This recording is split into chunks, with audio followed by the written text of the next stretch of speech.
Today's a very important day in American history. It's Juneteenth.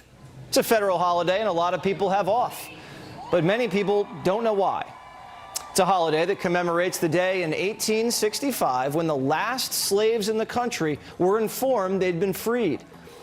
For Kamala Harris, it's a perfect day to register people to vote. Think of Juneteenth as our call to action to register folks to vote.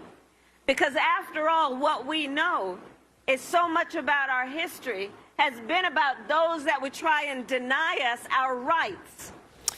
Instead of people coming together to celebrate, some people are using Juneteenth to air racial grievances. But the fact that non-Black people just have the day off casually, and there's so many Black people that take this holiday serious and just want to cherish the day, but simply have to work while their non-Black counterparts have the day off and can't even simply acknowledge and say Happy Juneteenth, it's very telling. If you want to know how to recognize the holiday and acknowledge the holiday, pay a Black person. I just want y'all to know that everybody does not have Juneteenth off. I'm stuck in this office, in the white man's office, working for the white man, real modern day slavery. We better be getting paid up today, and I'm not playing. I get it. Nobody wants to work on a federal holiday. When I was in my 20s, I had to work July 4th, Memorial Day, Labor Day. I even think I might have had to work on a Thanksgiving one year. Sometimes we have to do things we don't want to do. Primetime's pro-Juneteenth because we're pro adding more holidays to the calendar, and it's a significant day in American history that all Americans should honor and not besmirch with complaints. Because as Dr. Waters told you, complaining is bad for your health.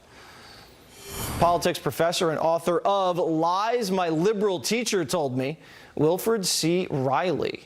All right, Professor. At first, Juneteenth, white people were like, what is this? They didn't get it. Was it a Black holiday? And then now that it's a federal holiday, some Black Americans are now all upset about it. What is going on?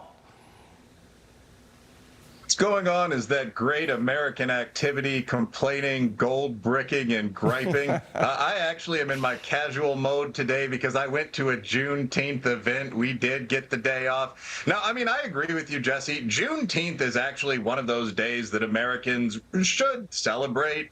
I mean, it's a Union victory in the Civil War. Slavery is only part of that. So, I mean, to some extent, that's a second 4th of July. I mean, our integrated army against genuinely brave Southern resistance won the Civil War, freed the slaves. Nothing wrong with that, and there's nothing wrong with a barbecue. So, I mean, I would say, you know, you can listen to the gripes on TikTok, but there is a reason for the holiday. Do you think it's a little unseemly for the vice president to register voters on Juneteenth because they're saying they're trying to keep us down? Or am I too sensitive?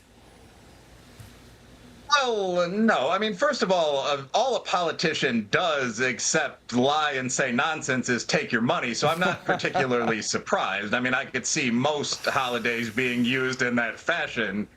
I will say, as a Black man and a Black businessman, I am a bit annoyed by the idea that the shackles of slavery are still clanking behind us every 5 minutes. There's no one that today is trying to stop African Americans or Asian Americans or Irishmen or whatever from voting. So invoking those old demons in a context where what's actually meant is some polling places require an ID is pretty offensive. No, I'm not surprised by a politician doing that. I mean, voter registration for both parties is going on pretty intensely right now. I got a message on my phone from Scott Pressler right now. We've got an election coming up. So, you know, not surprised. It is a little offensive. What did you eat at the Juneteenth barbecue, by the way? I'm sorry? What does one eat at a Juneteenth barbecue? What did you guys have?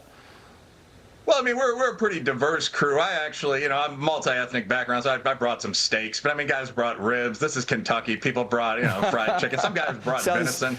Everybody hunts down here. Sounds delicious. So, you know, it's a diverse mix. But you can pretty much bring anything to the cookout. There's a pretty open selection here. You know who can't bring anything to the cookout? Me, because I'm working on Juneteenth. Next year, I'm taking off.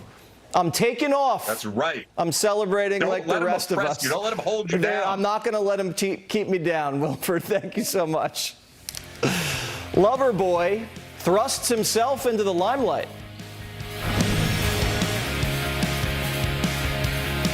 When migraine strikes, you're faced with a choice.